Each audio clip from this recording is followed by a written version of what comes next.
Good evening. I'm very happy to have you here tonight. We are very excited to be introducing Kevin Sartor in his campaign for mayor of Surprise. Thank you for everyone for joining. As a reminder, some of us are on the live Zoom, so that means we can speak to each other, and we will be towards the end of this program tonight. And in the meantime, we'll go and take a look at this tonight's agenda.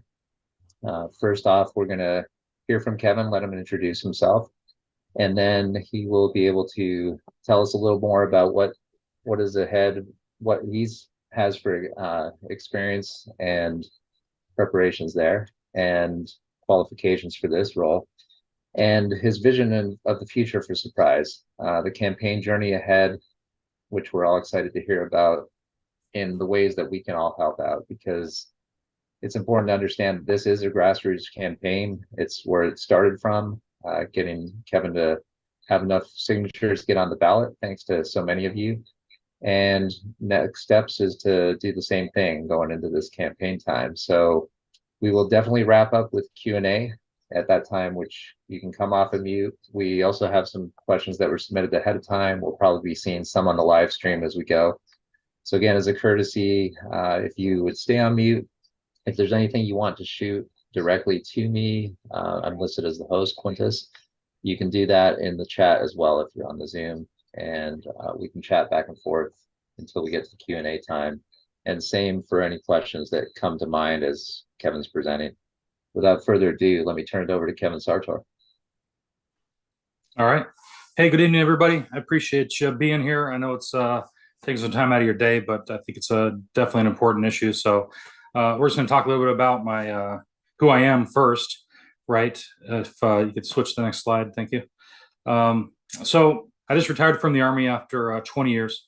I enjoyed my time in the Army. It was a great career, but you know, I still wanted to serve right after the military. So I think this is a good opportunity. I had a lot of experience that goes together with my military experience and then my time with the city, and I think it's just a great opportunity to use that to make our city just amazing. So we get to meet my family here in a second. This picture is a little bit old, but my amazing wife Sarah, we've been married, it'll be 19 years in November.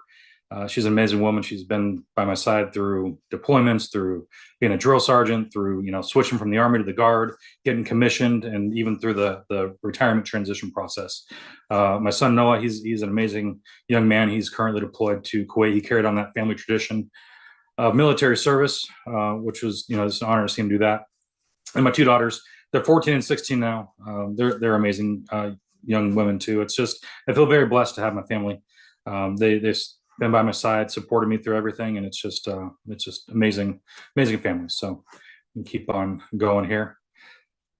So qualifications and experience, right? I think it's a valid question, right? Like, why Kevin? Why is Kevin running for mayor, and what does he have to bring to the table? So I started off, and I was in high school when 9/11 happened. And I just remember turning on the TV that morning, getting ready for high school, and I was just, kind of in shock, as we all were, about what we were seeing. And I graduated, and I just felt this calling that it was, my generation's turn to step up and serve. So I enlisted into the Army as a forward observer to fight the global war on terrorism.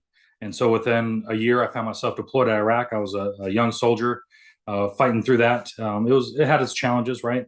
But I gained a lot of experience, overcame a lot of adversity, came back from that deployment, had a little bit of time in between deployments, and then that's where I met Sarah.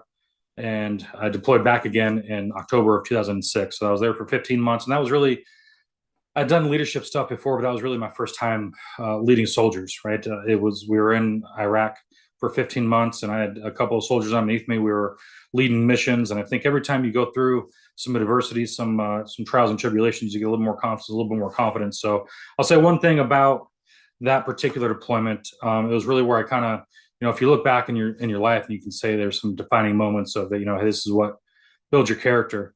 There was a mission that our squadron was doing, 17 Cav, and my troop was the lead element in that. And my commander and first sergeant came to me and said, hey, I was a sergeant at the time. Hey, Sergeant Sartor, we're going to need you to lead the troop in this mission. And so I just remember, we went through all the mission briefs, and I'm sitting on the back of my Bradley fighting vehicle, just thinking like, oh my gosh, like I got to do this, right? But with preparation and all that, I was able to, lead the mission. We led us there got on the ground, did some combat stuff. So it was just really an amazing opportunity. But that is where I, started kind of getting that, hey, I can really do this. So from then I became a drill sergeant, which was really cool to take all that combat experience and train America's sons and daughters on how to fight and win our nation's wars. It was just a neat experience to see, these younger kids coming in really 17, 18 years old, serving in a time of war. And it was just cool to take that experience and kind of give them the confidence to move forward in their careers. I still stay in touch with a lot of them. From the time I got commissioned, they're like, "Oh, can't believe you got commissioned." And now that I'm running for mayor, they're like, "Oh my gosh," it's just cool. So to stay in contact with them. But my family was growing. I had my daughter Kayla, and we had Noah, and it was time to set up some roots. So Sarah and I decided to look at some different options. I had an opportunity to go from the Army to the active National Guard, and so I took that opportunity. It was a big step, a little bit scary, but ended up getting that. And then within about a year and a half, I was commissioned as an engineer officer. And, I had 10 years enlisted and, did 10 years as an officer. But one of the things I think I'm most proud of is, and you can see the picture there, it's about this mission in Alaska. It was, I was a young commander, and I saw that these soldiers had only done, some very kind of boring, missions for their annual training. They're 2 weeks in the summer. And I wanted to do something bigger for them, right? I wanted to give them an opportunity to do something big and remember something that, that they did in the military for the rest of their lives. So I took on this training opportunity, and it's another time, you look back on some key moments where it's like, okay, what was a defining moment?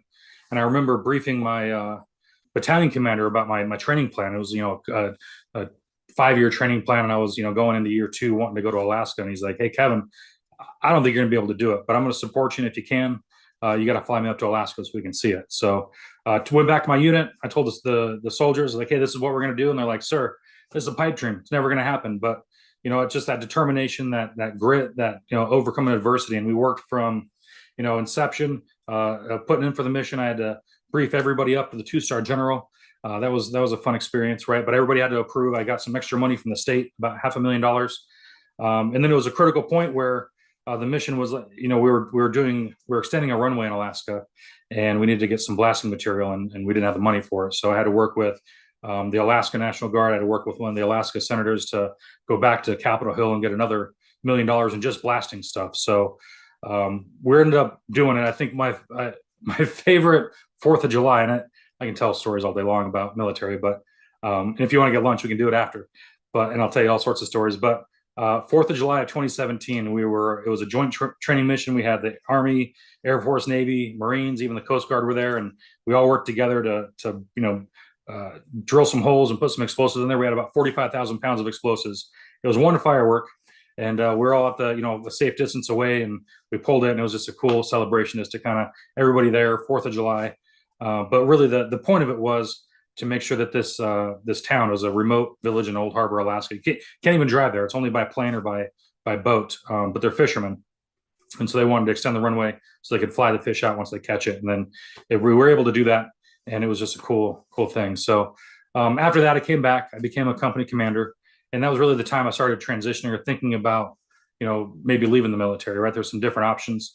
And I talked to this sergeant major. That's the senior enlisted rank you can have in the Army. And he had about 25, maybe 27 years in. And he was telling me, "Kevin, it's, if I had to go back and do it again, I probably would have retired early, because, you'd have all these opportunities and all this time to do different things." And so I kind of took that to heart.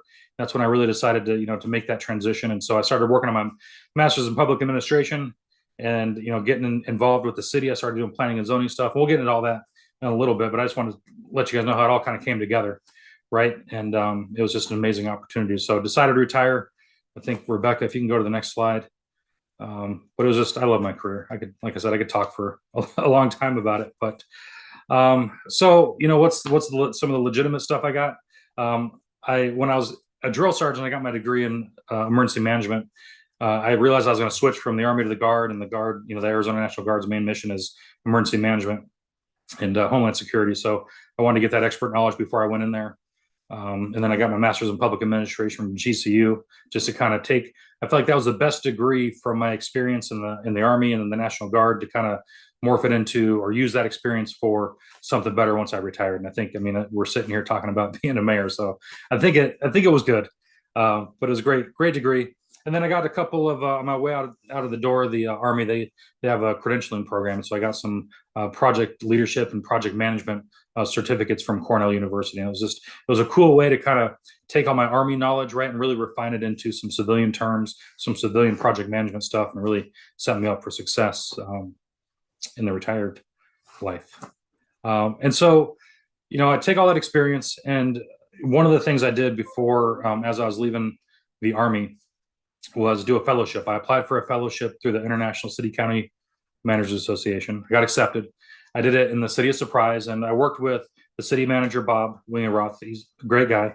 And I worked with all the directors, but he tasked me to do a strategic growth plan for the city. It was, looking at our population projections and looking at our city staff, our equipment, our facilities, and what's it going to take for the cities to support all the residents. And so it was really frustrating. I'm going to be honest with you. It was a frustrating project, right? I had to talk to all the directors, just learning all this information. And, but through that frustration, I learned, right? I learned, that civilian side of it. I learned how to take all my experience and kind of use it for, a project like this. And at the end result, I ended up presenting it to all the city directors and the city manager, and they were just over the top about how good it was. And it was, of course, it was a collective work, right, with all their help. But amazing opportunity. So now I'm working for the Dysart School District, and I'm the safety coordinator for them. This job came up right as I was, working with the city. This opportunity came up, and I thought, wow, this is, if there was a better job, I don't know what it would be out there, but it took my emergency management stuff, the stuff I did in the Guard, my master's in public administration, and just had this amazing job. And I got to work in the school district. And my wife is a principal there. My daughters go there. My son went there. It's just an amazing community. So now I work every day to make sure that our kids are safe. And it's fun, right? We're working through policies, we're working through guidance, and it's just really kind of taking all this information from, other school districts from around the country. And, we're developing policy and guidelines that really affect, 22,000 kids in the entire district, just to make sure that they're safe. And it's humbling to do it, right? But it's really determined to make sure that we're doing the right things. And then on top of all that, I've also volunteered in the city. I've coached probably every sport you could think of with my kids, from kickball. I think the first one I did was soccer. That was a good time. I was 4 or 5 years old, and we just ended up playing duck goose more than anything. But it was fun. Then my daughters are in Girl Scouts. My wife was a troop leader, and so just helping out with that. So those are just kind of all the stuff that I've done in the city. You can go to the next slide, please.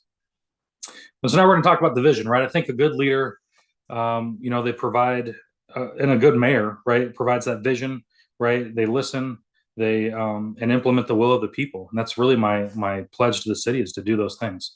And so if we can continue, we're going to jump into all the different topics that I'm going to do. But to me, public safety is hands down the most important thing that a city can do to provide for its residents, right? If we're not safe, or if we're not secure, or if our residents don't feel safe to go outside or shop or play or do whatever, like what are we doing, right? So that's the biggest thing.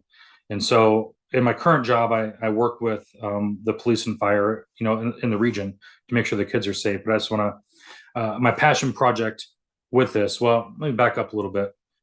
I want to fully support police and fire. They're brave men and women that risk their lives every day. When they go out their front door, they put the uniform on, and they're really standing up to make sure that we're safe. So that's first and foremost. Supporting them, fully supporting them, giving them the tools, the equipment, the training that they need to keep our city safe is absolutely vital. For me, another vision is that with school safety, right? There's so much noise in the school safety sector, between lobbyists going down to the state and the federal and the feds trying to get money for things that don't necessarily work, maybe, and just a lot of opinions. But I think at the local level, especially in Surprise, especially with Dysart, in the community that we have, I think we can really lead the conversation in school safety. So I want to invite in, the public schools, the charter schools, private schools, homeschool stakeholders, right, and establish a public or a school safety committee, right? And just like I do with the police and fire and our regional partners now with the district, I just want to do that across the city and really talk about some of the issues, some of the teen violence stuff, drugs, school safety, gun safety, just all those things, right? Wrap it up and just really lead that conversation. Because I think that's where we're at. I think in our culture, right, we need somebody to lead that conversation. I think it needs to be, for me, it's going to be me as the mayor. So that's my commitment as far as it goes for public safety. There's a handful of things that we have to work through. Rebecca, if you can go to the next slide, please. All right. Water, it's essential to life. And that's, I get this question a lot from residents, what are we going to do about water? And when I was doing my fellowship, I was working with Mike Boulay, who's the water director for Surprise, brilliant man. And he was just kind of talking through all the infrastructure stuff, the water, portfolio that we have to expand. But at the end of the day, it's just investing in our water, right? We have a strong water posture now, continuing to support that and continuing to support that expansion of our water portfolio, right? There's water companies out there that we can bring them into our city water system, make sure that we're investing in the infrastructure and ensuring that we have that 100-year water supply. And at the end of the day, it just comes down to a safe, reliable, redundant water system and making sure that we're meeting the demands of the residents. You can go to the next one. So veterans, I don't think there's probably somebody out there with more experience. I'm not going to say that I have a lot of experience, right? From being active Army, from being enlisted, to going to the National Guard, to becoming an officer. I've seen a wide range of time in the military, and I think that experience, right? Also the transitioning out of the military. I think all that experience lends itself to really supporting the veteran community because I can see it from all sorts of different angles, and it's important. Our veterans served our country, and we have to do everything we can to support them. And so that's really my goal. I think we can do stuff with veteran hiring. I submitted a lot of applications, a lot of resumes, trying to marry up my military experience to a civilian job, and it's really a challenge, right? And I think if we can, my goal is to bring in, the small businesses, all the businesses in Surprise, and work with our veteran service organizations and break through those barriers and say, hey, if you're this type of employer, what military skills are married up with that, right? And if we can have those as veterans come into the city or as they, are already here and just help them with employment, I think that's going to go a tremendous amount of ways. And then our West Valley Veterans Center, they do amazing work already. I'm going to continue to work and help them, right? Allie is over there doing amazing things. Just continue to work with her. And then, every veteran that comes to Surprise is going to have a place here. We're not a mayor. We have to support them. So that's really my vision with veterans. I think we can do a lot if we come together as a community and support them. And so infrastructure. I mean, I know some of you don't live in Surprise. Those of you that do, you've seen, the 303 in Grand. You've seen all that traffic, and it's not just really a matter of inconvenience. It's a matter of public safety, and we really need to focus on working with our regional partners, working with our state partners, and really emphasizing the need to fix that congestion, right? I think one of the easiest fix in my mind, if you drive east or west on Bell Road and you're trying to take a left turn, those lanes back up into the flow of traffic and you're driving along and all of a sudden you got to slam on your brakes. That's a pretty significant stop. And I think if we can do a couple of intersections, look at some key ones and look at extending those left turn lanes, doing a pilot program and see, hey, is this effective? Look at it. And if effective, implement it all up and down Bell Road. But I think we need to look at, it's not just, the big stuff. It's traffic in and around the city, right? The Asante area is huge, but how else do we improve the connectivity around the city? So for me, it's continuing to be an advocate for those roads that, interconnect within Surprise, but then also the regional roads with the 303 and Grand. So that's really my promise to make sure that we're focusing on that because it's horribly important. So economic development.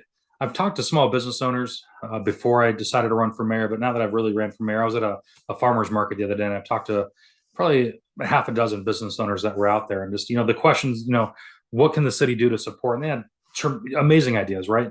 One of them was definitely to, maybe for like the ones that have restaurant businesses, right? They don't have a place to cook; they have to cook out of their homes. So if we can have a community kitchen, there was a gentleman that moved here from Chicago that does barbecue, and he promised me some ribs. So hopefully he can fulfill that promise. I'll fulfill the promise to support him. He can give me some ribs. But either way, just little things like that, and just supporting the small business community. I think, I talked to another small business that was trying to expand their patio, and they were saying how it took 9 months, right? And I don't know if that was the contractor's issue or the city's issue as far as permitting, but in my mind, we have to have a white glove service for those small businesses, right? Make it as streamlined and as easy as possible for them to open their business or expand their business. And then on top of all that, just working with our regional partners to make sure that there are, with West Mech, there's pathways, career pathways. I did that a lot in the National Guard, created career pathways, and for our young soldiers coming in, going to training and coming back to Arizona, creating those career pathways. And I just really want to lean on that experience to continue to do that in the city of Surprise. One more thing just to hit on this is that our Chamber of Commerce isn't as strong as it can be. We're part of a regional, but I think Surprise is really at a point now with 160,000 residents where we need to bring our small businesses in and make sure that we are supporting our businesses, making sure we're coming together and making those businesses thrive. So that's really kind of my thought with all this. I know there was a question about cell phone service. Of course, that's not good across the city, but I think that all leads into economic development, all those things too. But we'll get into the questions a little bit later. So I just wanted to acknowledge that I saw it, but we'll talk about those a little bit later. This is a fun kickoff event. It's exciting to talk about all this stuff. I'm pumped up, and I appreciate you guys being here. So we'll keep going. Parks, right? Art, culture, parks. Those are, in my mind, those are just things that bring our community together. It's where we learn about each other, learn about our cultures, right? We come together to do these different events, and it's an amazing time when you go to those, Mark Cornell Park, events, or you go to the Easter egg hunts, or you go to the Christmas, sparkling surprise. That's just what makes our city that community. Right. And we need to continue to support that, right? So continue to support the arts, continue to support cultural stuff, and really bring in programs and make sure that those programs are what the residents want, and make sure they have access to those programs, and just making sure that those things happen are vital. And then with our park systems, right, work with our, developers, work with our regional partners to make sure that we have, the interconnectivity between the parks, right? A connected park system, make sure that we're maintaining those wildlife corridors. That way the wildlife can come in and out. And there's just so much we can continue to do with this. And I'm just excited to be able to lead that charge. So go ahead and go to the next one. I think it's government accountability, right? I think it's the biggest one, right? Because the government works for the residents. It works for the citizens. And it's important that the government is accountable to those residents. I know our city budget just keeps growing, which is great. We're bringing in revenue, but it's important that we spend that fiscally responsibly, right? We can't just spend money on whatever we want. We make sure the programs are specific, make sure that we're spending the right amount of money, and then really just kind of doing a check, right? We just had the spring training music festival at the end of the spring training, which is a great event, but we're spending $500,000 on that. I think it's important for the residents to provide feedback, right? For the city to say, here's a survey. Tell us what you think about it. What were some things that went well? What can we do better next time? Take the amount of money that we spent and just really look at the return on investment. I think we owe it to the residents to say, if we're going to put on these big events, we want to make sure we hear from you and make sure we're doing it right. Make sure we do it better next time. So any major sporting events, tourism, recreation stuff, that's my goal, is to make sure that we reach out to the residents and make sure that we get their opinion and we're meeting them where they're at, that kind of stuff. So on top of that, it's just with the web services, making sure that we get the information to the residents, right? Everybody has a different way of communicating, and we just need to make sure that the city is communicating the way we need to make sure the message is out there and the support and all the services that are provided. Go ahead. A little bit of a delay. Try not to make it awkward. All right. So the journey ahead, we got a long road ahead of us. Quintus said, it took a lot. You can go to the next slide. It took a lot, right? But I think for me, and this quote really resonates with me, that the people are the only legitimate fountain of power, right? This campaign started with a conversation with Nate Palmer. I talked to him earlier this afternoon, and we had lunch at Jim's Burgers and Eggs, and we were talking about running for mayor and some of the city needing a good leader, right? And I was talking to some of the city council members, and they're like, hey, we encourage you to run. I think you bring a lot to the table. And then sitting down with Quintus and his group, the Voice of Surprise, and Rebecca, and really just coming up with a game plan and saying, hey, I told them, like, well, I don't see a path to getting 1,000 signatures by myself. We need to team up, and that collective voice, right? We were able to get 1,000 signatures, which is a lot in 3 weeks. In 3 weeks, we're able to do that with everybody's help, with everybody's effort, right? And that's what this campaign is going to continue to be about. You can flip the slide, Rebecca, but it's about that grassroots word of mouth, right? And it's about knocking doors, making phone calls, sharing it with your friends, your neighbors. In fact, if you're on your phone right now and you can go to my Facebook page, invite every single one of your friends. I don't care if they live in New York or if they live in maybe not New York, they're a little bit left, but wherever they live, invite them, right? Because it's that word of mouth. It's so interconnected, our world. It seems so big, but at the same time, it's so small. So please go to your social, invite everybody to my page. We're at about, I think, 360, 370 followers, but we need to really get that up. And so the other thing too is the contributions, right?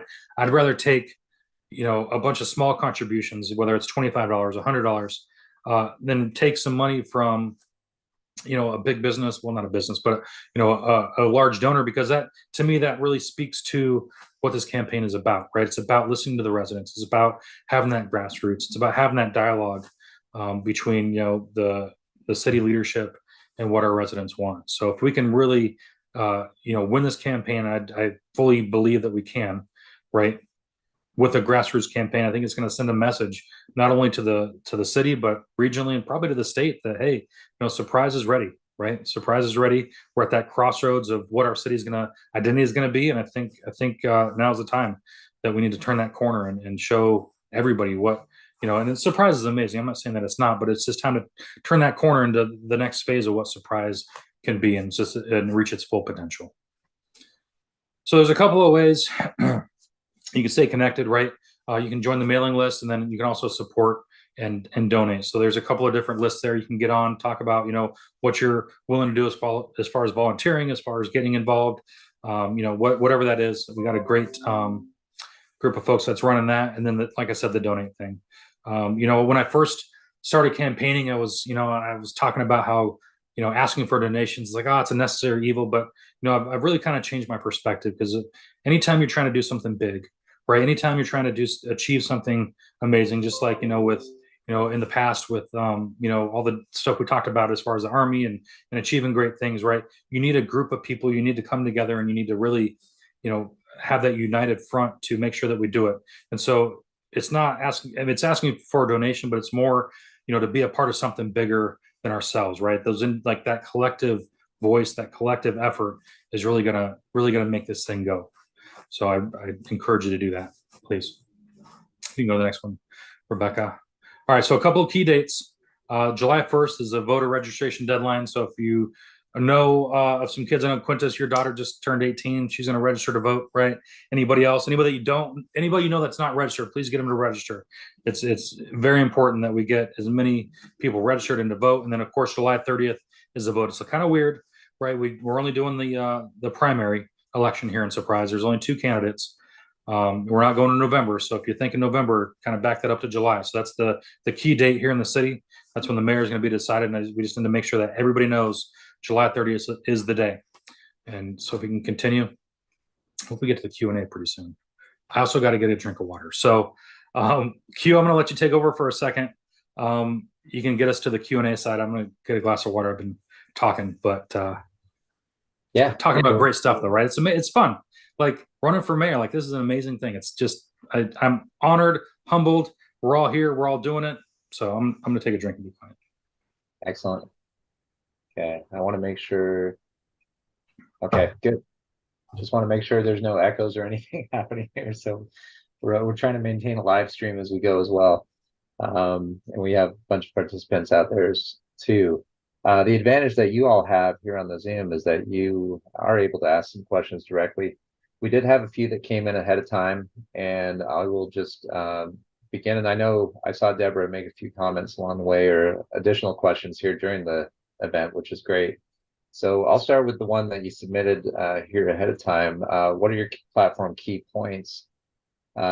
Just to go to that, just wanted to check, Deborah, you're welcome to come off mute if you want for a moment and see if there were any pieces of those platform key points you wanted clarity on. No, I think Kevin did a pretty good job of elaborating. Okay. Thanks. Did you want to speak to your others? I think you wanted to compare Well, as he values. talked about infrastructure in the city, and I have a pretty good relationship with the District 1 council person. Yeah. Nick, And that's on he and Haynes I Street. have spoken a lot about the fact that there aren't enough cell towers Mhm. to end up serving to improving upon service in these deserts that we have. You can go down Bell and not be able to use your phone to search for something, Right. get directions. And I think that Bell is not the only place where that, in quotes, desert is. So I For was wondering if you had any ideas about how that would fit in as a priority in the infrastructure Mhm. overarching umbrella. And then the Surprise Library is about ready to have its first year being Mhm. separated from Maricopa County Libraries system. I wondered how much he knows about how the library system, there's 3 libraries, Asante, the regional one, and Mhm. Holly. Yeah. Holly. Hollyhock.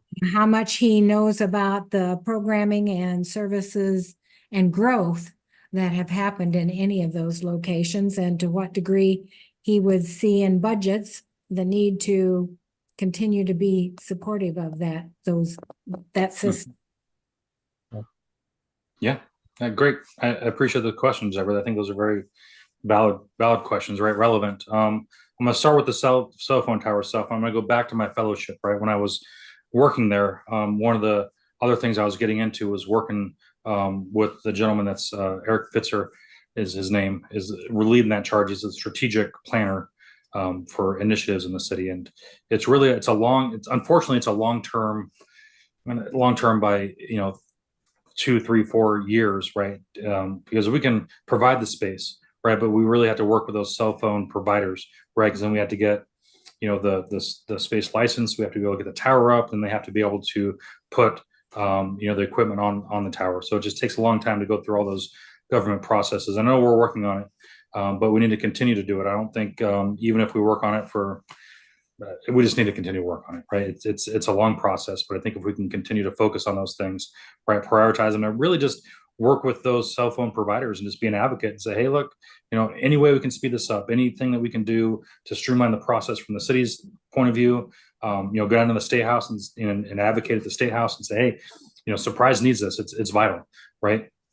And even going back, I think Deborah, you mentioned about some of the roads and stuff, right? I think one of the things that our city's falling short on to some extent is just and having that buy-in for our regional and state partners, right?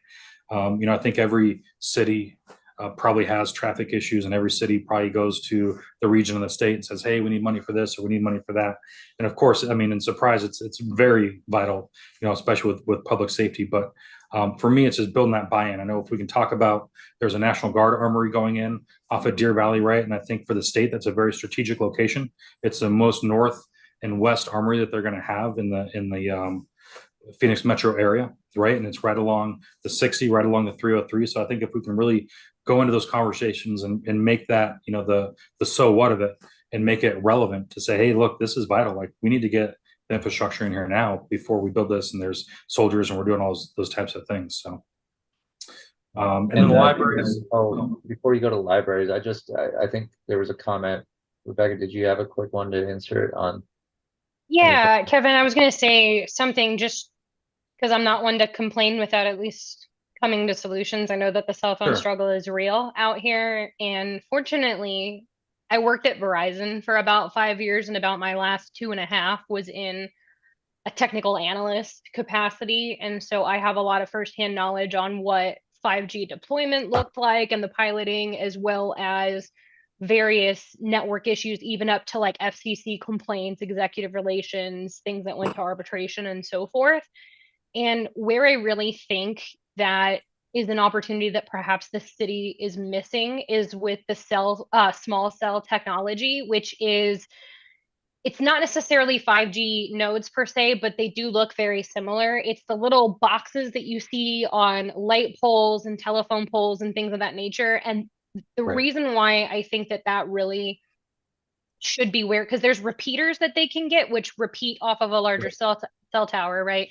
But then there's also the micro cells, and that allows more infrastructure by way of telecom to go up with a reduced cost because it's attaching to a pole that's already there, and then they just kind of like hotwire into the grid through whatever electrical connectivity is there, versus a cell tower. Because I want to say, if memory serves, I think it's like it's a good amount of land that somebody has to own For sure. and put an actual tower. And then there's all sorts of stipulations about 24/7 access and all kinds of other things. So it's quite invasive, and not a lot of landowners, like even some of the folks that live in the more rural areas, would probably want to even lease their land to Verizon or someone, you know what I mean? So Yeah, so there's definitely a lot we can do, and I appreciate those comments, Rebecca. So yeah, we just need to continue to work through that process. And so, as far as the libraries go, I was actually doing my fellowship when the libraries opened up, so I had a lot of time to work with the director of the library and to talk about the budget and talk about her goals for how that library is going to expand. So I think in the programming, right, they have a very small budget this year. Expanded a little bit more, right? And I think we just need to continue to grow it at a steady pace, right? And just make sure that Surprise residents know about the programming, right? And support those programs, in all ages, right? It's not just little kids. I mean, all ages with the programming, and making sure that they're implementing technologies, right? She was talking about a book vending machine or some digital stuff that she was going to do. So I think from my perspective, it's just continuing to support that, right? We took that on as a city, which I think was a great idea, right? Kind of break away from the Maricopa County site, but yeah, just continue to do that. I think the program that we have is good. I think Kelsey is just an amazing director and has all sorts of just cool ideas, right? Some out of the box things, and I think that's the kind of leadership and direction that we need to go with the libraries. So yeah, I appreciate that question. I think yeah, just to wrap up, I think you wanted to compare on some points, Deborah, between just let me read that Yeah, out. I know that, and I would admire it in candidates not to get down and dirty with their opponents. But I also think that it's a fair question to say, if you were to compare your strengths with those of your opponent, how would you make that comparison? I appreciate the way that you presented the question, right? Because I like my opponent, right? She's a nice woman. I think she's done a lot for the city, but I think like I mentioned, the city's it's at a crossroads, right? And we need a leader that understands, like I'm a husband, I'm a father, I work in the city, I all those things. I think that perspective, I think, is one thing. And I think really my experience in leadership, at the federal level, at the state level, and even my time in the city with the Planning and Zoning Commission, right? I went on that, and I took all my my master's in public administration, my engineering experience, and wanted to apply it. So I put in to be on the planning and zoning. I got selected. I think there was probably about 16 or 17 applicants. I think even some of the folks that have been helping me on the campaign were part of that, right? But I got on there, and it was just a wealth of knowledge, right? And there's some amazing commissioners on there that have been on there for a long time. And, I just took some time just to learn from them, ask them questions, right? And then it came time to vote in another chair. And, I asked like, hey, what's the process? I wasn't really, expecting for anything. I wasn't expecting to be chair, but then my peers, right, all the other commissioners voted me in. And I think, they talked about it on the commission, like during the meeting, but then afterwards they just talked about how, my leadership, my experience, just the way that I'm inquisitive, all those things, especially when it comes to planning and development. And that's like a big thing in the city, right? We're growing like crazy. We need to be smart, be responsible about it. And I think that experience, along with, the different levels of government, how, budgets work at each different level of government, and just how to bring all that experience in. I think a mayor needs to have a perspective that reflects the city. And I think I need to bring that perspective to the table. And that's something that I can definitely do. I'll let my opponent answer on her qualifications, but that's what I'm going to bring to the city: a perspective, leadership under pressure, right? I think the ability to, see something and that's kind of a little bit out of reach and say, I'm going to go for it, even if people are saying, hey, I don't know if you're gonna be able to do that, or it's kind of a stretch. Like I've consistently done that throughout my entire professional life, and now, even with the mayor thing, right? I've talked to a lot of people that are like, "Oh man, that's a tough road ahead," but it's something I've done my entire life, and it's something I want to bring that same energy, that same perspective, that same, hey, let's kind of think outside of the box, let's think big, right, for our city, and accomplish some big things. So that's what I can bring, Deborah. And Thank Kevin, you. there was a related question submitted ahead of time also that just said, what would you be doing differently than our current city leadership to address the traffic issues and work towards a solution on that? Yeah, it's I'm going to go back to kind of what I said, right? We need to have some kind of leverage that we can go to the region, we can go to the state and say, hey, this is why it's important for Surprise, right? As I mentioned, every city has issues with traffic, with congestion, all that stuff. But if we don't have the leverage to go to those folks and say, hey, this is why, right? And for me, it's just the BNSF thing is going in, right? The railroad complex, we have the armory going in, right? The developments going in, and those are all just key things that we need to leverage to articulate to state leadership and regional leadership. Say, hey, this is a serious matter. And I think as the mayor, that's going to be my primary job, is to represent the residents and make sure that we are addressing those needs. That's my call to action for making sure that gets fixed. Excellent. All right. There are. Did all your questions get addressed, Deborah? I'm looking. Yes, I'm content. Thank you. Thanks. All right. All right. Good to know. We did have something come in through the chat that sort of semi got answered, but I don't know if we do have the full answer about youth turning 18, because you mentioned those that are just turning 18, and technicality of July 1st versus when they turn. I don't know. We'd have to check with the city clerk maybe on that one, right? Yeah, I would assume they have to be 18 before they register. Yeah, I think so. So Yeah. anyway, we'll see how that comes through.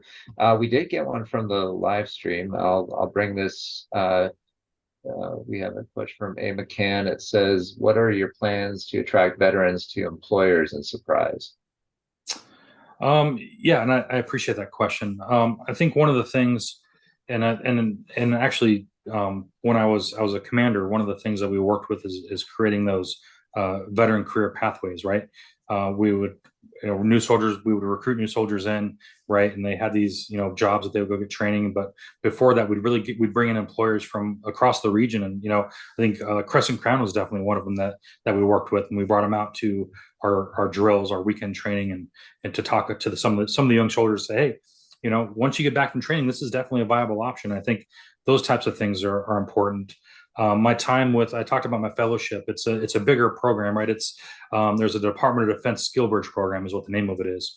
And there's a bunch of different options, but I think for me, it's working with our business partners, small business or, bigger businesses here in Surprise, and making sure that we establish those skill bridge programs. So basically any service member, regardless of the branch, with their last 6 months in the military, they can go work with industry, right? They still get the same pay and benefits from the military, but it gives them an opportunity to go and learn a new skill without the stress of trying to pay the bills on top of it. I did it. It's a challenge, trust me. So I think partnering with those, I know Candy Tillman does an amazing job here in the state. I think partnering with her would be a good thing. And I think one of my visions, if we talked about, thinking big and reaching for something, maybe kind of outside the box, is, I've had a lot of veteran friends that have transitioned, and, on Facebook and, through the years, is kind of keeping tabs on everybody, or staying connected. It's, a lot of them want to go be brewmasters, right? And so I think for me, working with our city, it marries up well, right? It marries up well.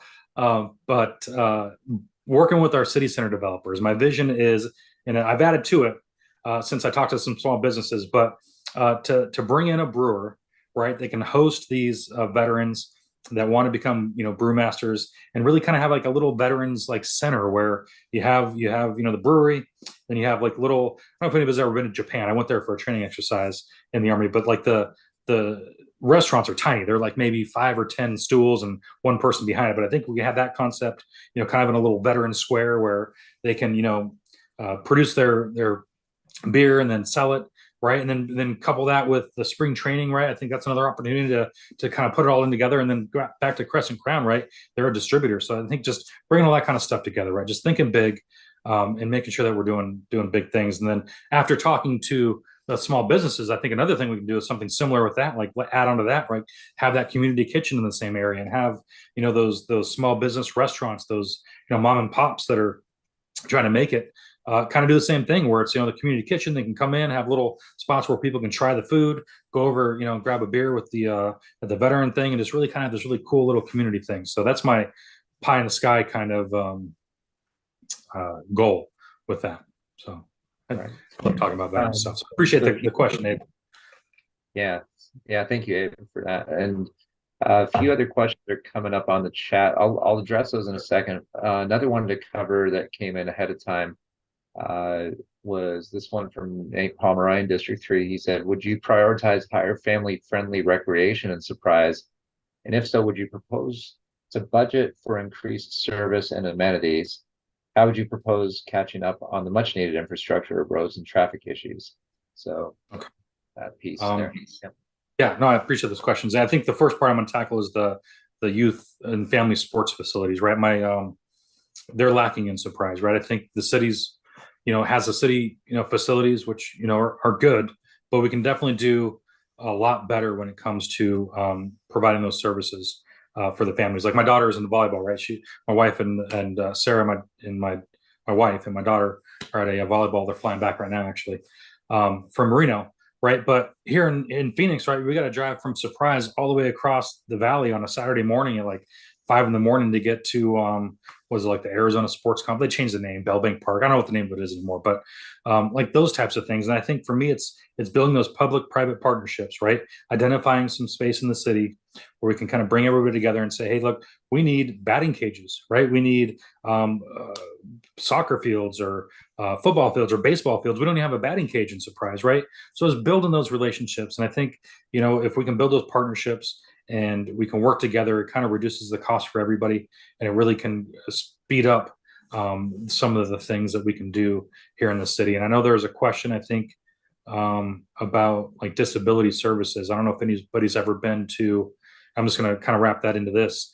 I don't know the specific question. I just glanced at it for a second, but I don't know if anybody's been to Phoenix. There's a thing called Ability 360, right? Which is a gym, and it has everything, right? It's a gym, it's a indoor track, but there's adaptive sports, and it's really for that community to come in and be,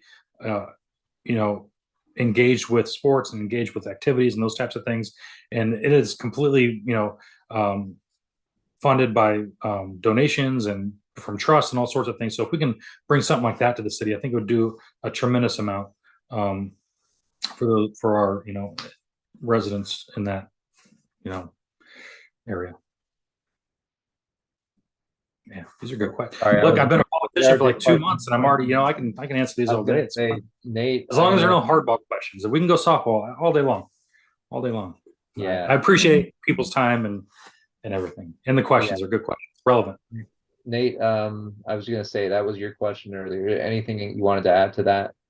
Oh, for the infrastructure stuff? No, I mean, well, I was saying to Nate, if Nate wanted to add anything to his question, here live, so giving you the option if you want to come up. But I see him in the chat a little bit here as well. Just let us know if you need to. Julie, I don't know if you feel comfortable just asking your question more directly here, because I know it got a few elements to it in the chat, but if you're comfortable coming off me, you're welcome to ask it here. Okay, which question? I asked a couple. The one about transportation, or which one? Sure, you can go to that one if you want, and then. Yeah, so the transportation, I was just curious. So we do have a lot of people, we have a organization, Northwest Valley Connect, that does a lot of transportation for seniors and people that can't use a lot of our other transportation because they need that one-to-one assistance, help to the door and things like that. I guess I just wondered if you knew anything about that type of programming. If we are going to have services that are going to help people similarly to that. I know, like, my son can't use he doesn't have access to electronics, or he can't really do the things via internet that other people do. And in the event I pass away one day, like, I don't know how he's going to access these things, and he's going to need that type of support. And some of the transportation that we have now isn't functional for him. So I just wondered what your vision is for that. And then, we have other people that want to use, we want to, make the We Ride bigger, but we can't because obviously we're upside down, financially. I just wondered if you had any visions for what you've already seen with transportation and how you might enhance things if and when you take office. For sure. I like the win rather than the if, Julie, but thank you. Just being confident, right? No, those are valid questions, and I appreciate you bringing that to the conversation. Yeah. As far as the We Ride, it is upside down, but I think it's still a valid or very useful service that we provide. And if anybody that doesn't know, it's kind of like an Uber type city, I use the word subsidized rideshare, basically. So there's different pickup points throughout the city that residents can go on their phone and share a ride to somewhere else for a very low cost. I think, Julia, for that, I mean, it's a good service. If we want to expand it, I think we just kind of have to have different ways to pay for it. I think maybe, looking at maybe some grant money, I think is a big thing. I know there's a bunch of grants out there for transportation for all sorts of different things, but I think that could be one avenue to make that more accessible and continue that program. And as far as the transportation for people like your son, those that are have special needs, I think our community does an amazing job, I feel like, with some of the programming, right? Especially working with nonprofits and faith-based organizations. And I think we need to, really as a mayor, continue to champion that and continue to build those relationships and see how we can continue to improve on what we're already doing. And really, I think it kind of goes to everything, Julie. I mean, I'm going to lean on people like you that, are more intimate with those types of things and have that experience, and really just listen to the residents, right? If it's listening to a resident that has a question about growth or development, right? Get that feedback. And that, to me, it's about listening to the residents and really implementing what their goals are, right? I mean, we can't achieve everybody's goal, right? But I think we can work together, right? And really kind of narrow the focus of, hey, what are we trying to achieve? How can we achieve that with community partners, with stakeholders? We're working with Seth Dyson and our Human Services and Community Vitality Department. He does an amazing job, right? And just bringing it all together, right? And having those conversations to really make sure that we're providing the services. Right. Okay. And Julia, you had one about maybe education around disability. Yeah. So, we just found out that, the officers are actually all going to get the autism awareness training, which is fabulous. I absolutely love that. I've been advocating for that since 2018. I can't speak to how proud I am of the city of Surprise for championing that. Lieutenant Boxberger's Surprise PD. But, there's a lot more other types of disabilities in our city, to include even just TBI and PTSD and all these other things that come with our veterans and even students because of, whatever trauma they've experienced, whatever. So I just think just making sure having that level of understanding within our staff in our city. I know that they've mentioned possibly about having that go out to city staff, but I think that would be great to have that type of certification for our city staff. And then, I think you and I've talked about it before, just making sure that our officers in schools have that disability awareness training, because it's not happening, and we just need help championing that. And I'm hoping that I know you're going to be the person to help us with this. So sure, just wanted to appreciate the confidence. Yeah, definitely. I mean, I don't mean to cut you off if you had anything else, but I just, having been in the school district now since October, it's really opened my eyes. There's so many incredible folks doing amazing things, especially when it comes to our exceptional student services, right? And I think just having that, I think when everybody is more aware of different types of it just residents, right? That's like that community, right? Those programmings for art and culture, right? It all kind of ties in together if we can just kind of continue to build that. But I think just sharing information and making sure that we're addressing people's concerns, especially when it comes to special needs, and awareness and training, it's just going to make everybody better for sure, especially when, you know, in schools. I mean, I know our director of the student exceptional student services, she's amazing, right? She's very passionate, right? And her whole entire team. So I think just continue to do work with those, you know, develop those relationships and just kind of build it across the city. That's really my goals, right? Just to kind of continue to work with everybody, bring everybody together, and just make a surprise. It's great, but right, just make it even more amazing than it already is. It's cool. It's cool to be in the spot to even do it. I'm getting fired up about it again, but yeah, we're running out of time. I don't want to keep babbling. No, that's fine. I think a couple of questions here I think we can kind of bring together. One came from our someone on an iPhone here. Wow. In that it says, currently we have a $14 million shortfall in the budget. How do you plan to overcome that when you take office? And another related question that came in ahead of time was, what do you feel is the solution for the city with regards to lost tax revenue? So they kind of tie together. Yeah, definitely. So I think we got to go backwards a little bit to go forwards, right? So just get everybody up to speed. So there's two things that happened with the state, right? They got rid of the rental tax across all cities, right? So that's one revenue stream that dried up, right? And then the other thing they did is that they reduced our state shared revenue. They added a city to, like, all the revenue goes in, and then they split it amongst the cities based on population, right?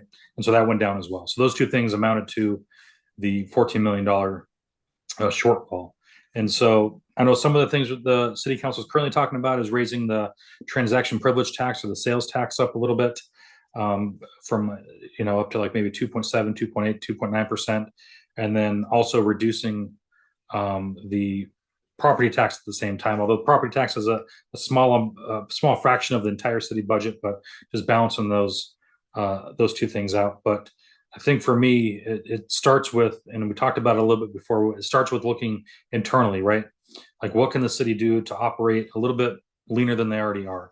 Like, where are some areas that we can cut back on and still provide those services to our residents, right? I think if you go to, and I've been employed by the government for a very long time, right? If you say we have to reduce the budget, like, oh, we can't do it. But I think if we really looked into it, right?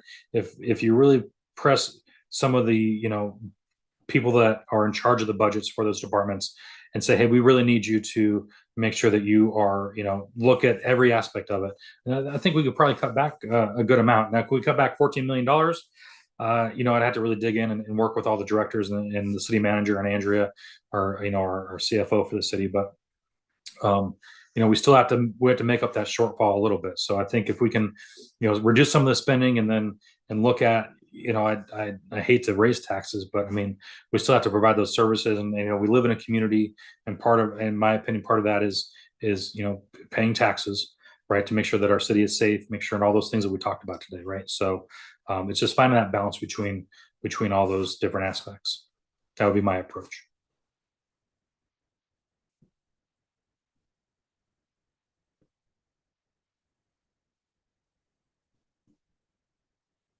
Quintus, I think you're on sorry, I was talking to me there for a moment. We were so close to getting through the whole thing without somebody being on mute. So close. I know, wow, so close. Anyway, I just wanted to mention, I think we've gotten through most of those questions there now, as I'm seeing. There are some thank yous coming through from individuals for your answers here and for joining them live. And this isn't the last time you'll see Kevin, so we'll make other opportunities ahead. Probably good to talk to that. I don't know if Rebecca even has a chance to share your website so people can see what's there as we're doing that. But yeah, is there another slide? Yeah, the last slide is just like the thank you slide, but let me switch what I'm sharing real quick. Hang tight 1 second. I can share the website. So I just want to go, and while she's pulling up the website, or this is my campaign website, I think for the grassroots, it's definitely going to the social media, right? I think Facebook is going to be huge. Instagram, I just really literally learned how you can cross post from Instagram to Facebook. So I'm, you know, learning that. It's good times. But we have those two platforms. I'm on Twitter. I'm not gonna lie, I'm a little bit afraid of Twitter. I don't want to like touch, you know, like the wrong thing and all of a sudden it's, you know, blows up into something. But we have a Twitter, we have the YouTube, right? So we're just going to continue to cross post on all those things. So this is my website. It's made so if you scroll down just a little bit, you can see that ways that you can connect, ways that you can donate, volunteer, and then attend an event. And that event is a link to my all my events I'm going to be at throughout the city. So I think if you can go back one, yeah. So here you go. There it is, right there. Yeah. So we got the virtual kickoff, and then we got some other stuff. There's the surprise stadium car show we're going to do. So that's a big thing. If anybody, I think the best way also to get the grassroots, if anybody can do a meet and greet, right, where they want to host their friends and family at their house. I'll come in and talk a little bit about my vision and just continue to share that, and then so some of those other things. So I know we're a little bit over time. I want to be aware of that and everybody's personal time. So, but just go to my website. I'd really appreciate just connecting. If you're willing to anything you're willing to do to help support as far as volunteering, we're going to need that. We're going to need a whole brigade of people to go put some signs down when that comes around. I think it's May 20th or somewhere around there, right? And then just spreading the word. It's like what we talked about. It's a grassroots campaign, right? I'd rather collectively we all put in a little bit of money, donate it. Where like I said, it's 25, 100, whatever you're comfortable with doing. I would greatly appreciate it, and I'm humbled to be here sitting talking about running for mayor. It's an amazing thing, and I'm really humbled to even be your mayor. It would be an amazing opportunity, I think, to bring that perspective and bring that just common sense leadership to City Hall. Right? It's not. It's just something that we need. Our city needs a good leader, and I want to provide that leadership. So I appreciate everybody coming on. I appreciate your time. Please connect. Please consider donating. Every little bit helps. And then volunteering and just making sure you're at the events and we're out there spreading the word to everybody. So thank you for your time. Q, is there anything else we need to talk about? I'll take that as a no. So we'll close it out. But again, thanks for your time. I appreciate your consideration. And let's get out and vote on July 30th. So everybody have a good night. Thank you.